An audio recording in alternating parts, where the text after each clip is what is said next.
Alton, Texas experienced a tragedy in 1989 that resulted in the deaths of numerous young students. With a significant loss of life, this catastrophe altered the small community of the Rio Grande Valley. The memory of this event remains on the minds of everyone, especially those directly affected, the victims, families, friends, the school, district, and the first responders. So much has changed since 1989, and our effort to contact those involved for an interview proved more difficult than imagined. The focus shifted to the heroes of this day and the author keeping the legacy of the story alive. This is their account.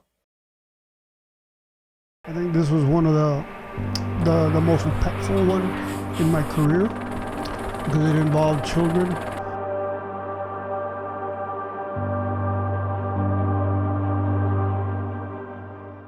Hi, I'm Ricardo Saldaña. I'm the Emergency Management Coordinator for Hidalgo County. On September 21st, 1989, I was employed by the City of Mission Fire Department. At that time, I served as a captain at the fire department when this incident occurred. The bus is full, and then you have Ruben Perez driving a Dr. Pepper truck, which is full of beverages. It's the first run of the morning. He's only made one stop, so he's only unloaded some of it. And that's important to know because what that means is the trailer is super heavy. His loader tells him, hey, there's a stop sign, you should slow down. He says he tries to apply the brakes, and that's when he says it doesn't work. Then he tries the trailer brake, and that doesn't work.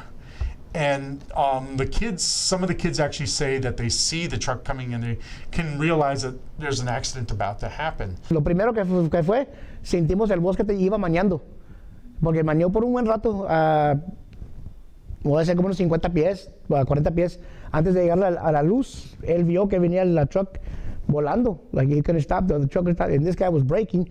So when we ended up meeting, the front of the truck hits the bus, and it shifts the bus toward the caliche pit a little, but it's not enough to shove it in there. What actually shoves it in there is the trailer. The trailer's full and it kind of like swats the back of the bus. And the caliche pit is completely open. You drive by today, there's a fence, everything. It is just open. And we went straight in like the Dukes of Hazzard, straight, and it landed like this, and then it fell to the side. Actually, I was one of the first ones that got out. I wasn't trapped. I pulled out my sister, and a friend of mine, and then the water was already to my knees, but I put them out first, and then I climbed out, and then when I felt the people that were trapped, we were pushing our fingers from one side to the other side because the windows had latches. Well, I'm not sure about the new buses now, but you had to go click, click, click, click, and you had to keep your fingers pressed in order for it to all the way slide down, and it's gonna stop on that next section, and then you gotta push it again and push it down. So we were trying to get all the people that were coming out, and they were facing the windows. You can see faces in the windows, hands. We were pulling out people that we could, and then after all the commotion stopped, and we didn't see anybody else, we were figuring out how to get back in the bus to pull out the people that didn't come out. When I left the house, had a portable radio with me when I heard that Alton Fire Department was requesting assistance regarding a school bus accident. What I saw on my initial arrival was the bus was laying on its side in the caliche pit, which was about a 35-foot drop. We requested assistance from multiple agencies throughout Hidalgo County and Cameron County. We also requested additional ambulances from our area and Cameron County to assist us with this situation.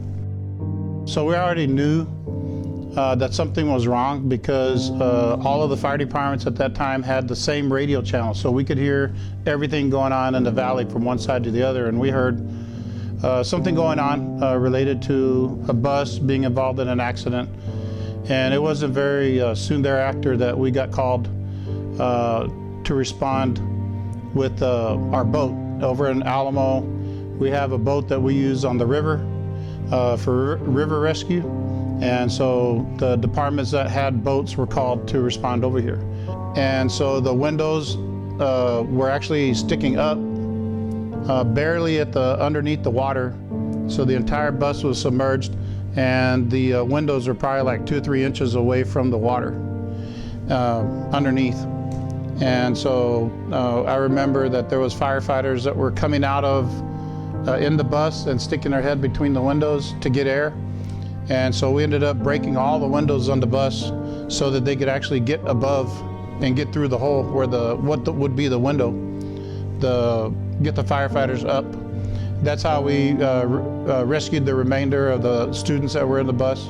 Rescuers were pulling the children out of or young students out of the bus, sitting them on top of the bus because the bus was still exposed above the water line. We were able to take the boat, and I was able to get the boat in the water, right off the edge of the water. And myself and another firefighter named Ricky Reese went out to the edge of the boat, to the edge of the bus, and there was firefighters that were on top of the bus. There's firefighters in the water inside the bus, and there was also some students that were on top of the bus, and we helped facilitate the remainder of students that were out of the bus and took them to shore.